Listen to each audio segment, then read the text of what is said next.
ruuxa Allah subxaanahu wa tacaala abuuray ama khalqiga ilaahay abuuray waxaa ugu qiimo badan qofkii kuu buuxiyey saddexdaani boos. haddaba waxaan suuragal ahayn in dheeldheel aad ku hesho.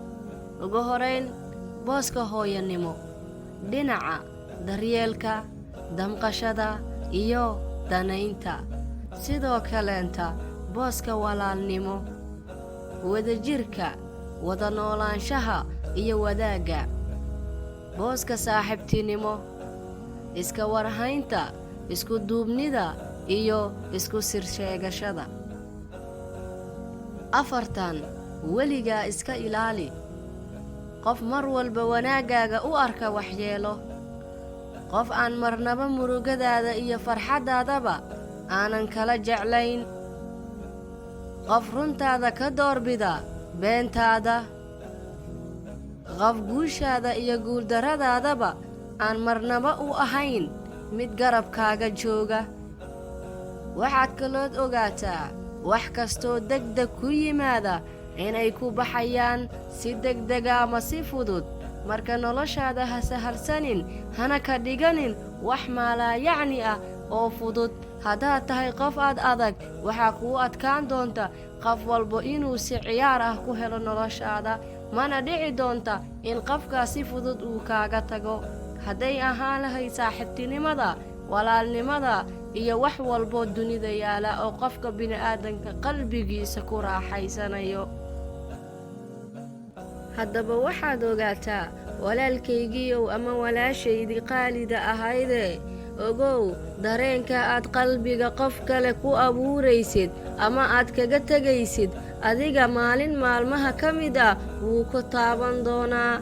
ha ahaato dareenkaasi dareen wanaagsan oo qurux badan, ama ha ahaado dareenkaasi sida dareen aad u xanuun badan. qofka qalbiga leh waa uu dareemi doonaa, wuuna ku dhaawici doonaa. noloshu waa wareegto. haddii aad adiga qof dulmiso, waxaa imaan doona adiga qof ku dulmiyo. haddii aad qof xamato, run ahaantii sidoo kale waxaa imaan doona qof adiga ku xanta. xataa haddii aad qof ka farxiso, waxaa imaan doona qof adiga kaa farxiya. run ahaantii noloshu waxay leedahay wax soo noqosho ah. wixii aad walaalkaa ku samayso, beri adigana qof kale ayaa kugu samayn doono. ha ahaadaan farxad, ha ahaadaan murugo.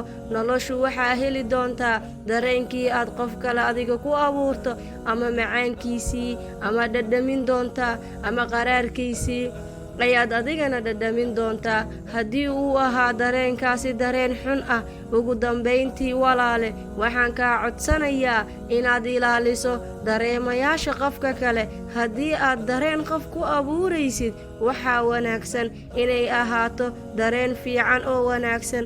uu qofka markii adiga uu ku soo xasuustaba uu qalbiga kaaga ducayn karaayo, uu niyadda kuugu soo sheegan karo wax walba uu qabo.